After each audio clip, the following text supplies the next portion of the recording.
never really believed in the paranormal or the supernatural. I always thought that the stories about people being haunted or possessed were just stories made up for entertainment, or cases of severely mentally ill patients being misunderstood by fanatical priests claiming demonic possession. I never suspected that they were actually real, but when I was 13, my naive brain would be put in its place. It was the summer of 2007. Life was good. I had a pretty normal teenage life. I had a few friends of my age who lived in the same neighborhood as me, and we would do a lot of outdoor activities like hiking, mountain biking, and fishing. We lived just north of the Ozark Mountains in a nice little town in Arkansas. My father had worked very hard to give us all a good life.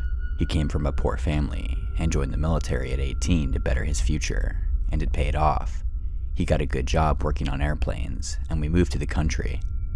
My parents got a steal on a really nice old house in the village.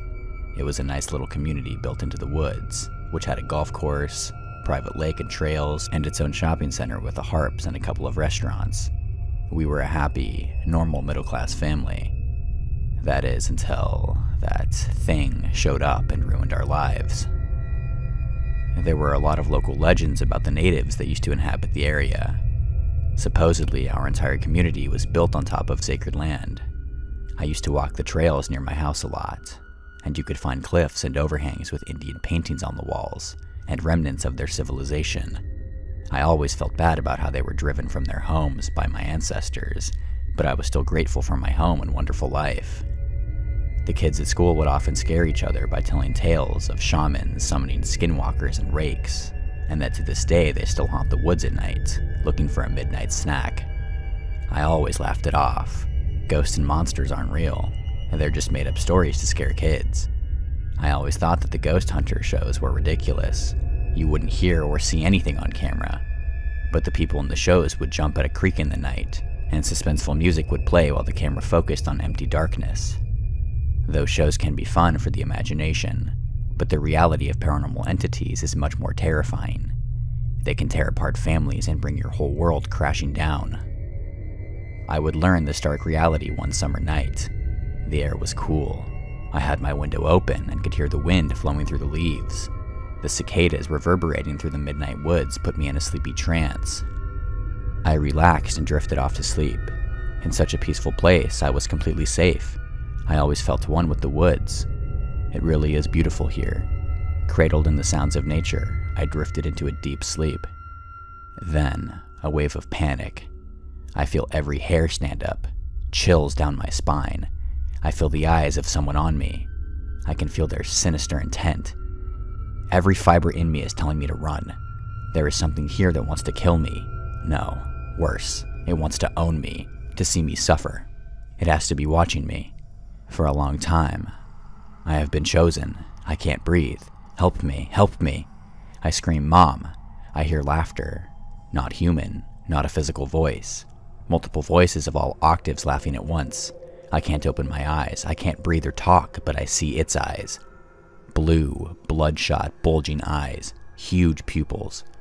Red is filling my mind. I feel pressure. My entire body is vibrating and I feel like I'm going to explode. I gasp as I fully awaken, but as I open my eyes, I freeze. I can't believe what I'm seeing. Through my open door, I can see something lying on our living room couch. It's clearly visible, but clearly not a person. It's like a shadow, but flowing. The moonlight illuminates its face, a skull with a sinister smile. It has the same eyes from my dream. Huge, bulging, wide-open eyes, crystal blue pupils. It's staring at me, smiling. It's awkwardly sprawled out on the couch, and its shadowy body, like a translucent but pitch-black cloak, flows as if underwater. I'm getting chills just typing this, and I want to be clear that this is not a fictional story. This really happened.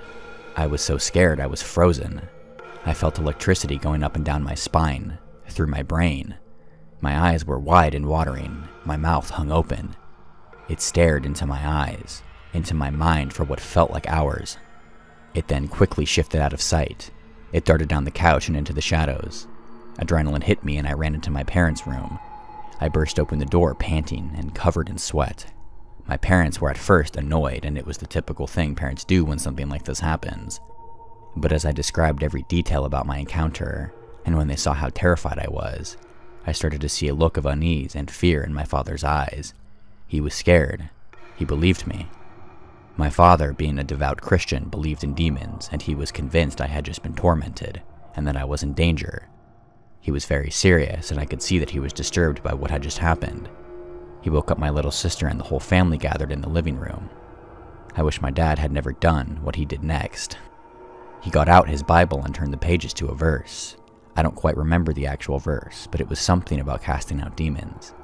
"In the name of Jesus Christ, I command you to leave my family alone," he yelled angrily, cursing the demon. "If you want one of us, take me. Leave my family alone."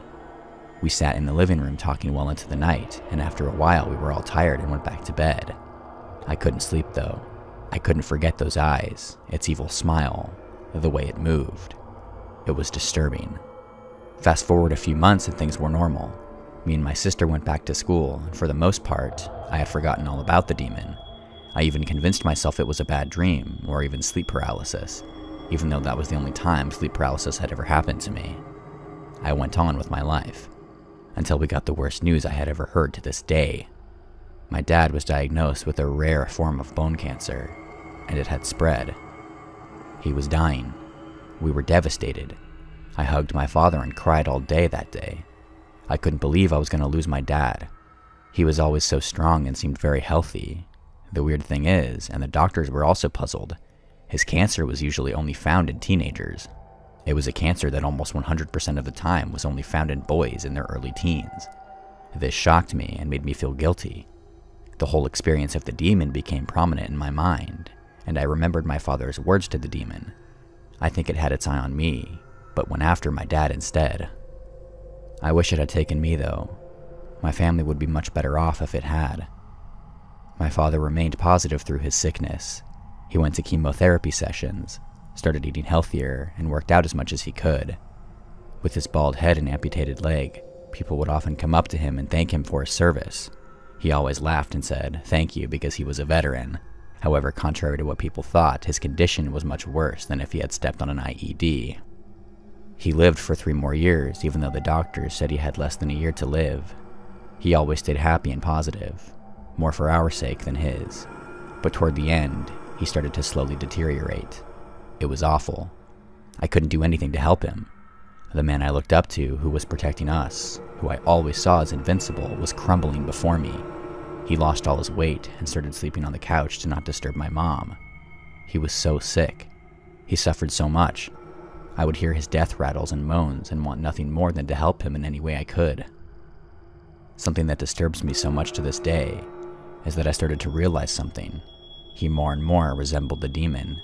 He was getting so thin he looked like a skeleton, and he had very blue eyes. Sometimes he would just look at me from the couch and I would get chills. The demon had been mocking me, imitating what he would do to my father while viciously smiling, as if it was funny. This enrages me. How can something be so vile, so purely evil? My poor father soon died and left us a broken family. My mother fell into a deep depression. I looked after my little sister, tried to be the best father figure I could be, even though I was a poor substitute. We fell behind on the bills, and the bank foreclosed our house. We lost everything.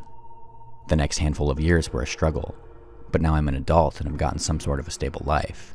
I recently figured out why my father was so shaken that night and didn't just blow it off as a bad dream. I visited my sister recently, and we started talking about ghosts and the paranormal. I asked if she had ever seen anything like that, and she hesitated for a second, but then told me.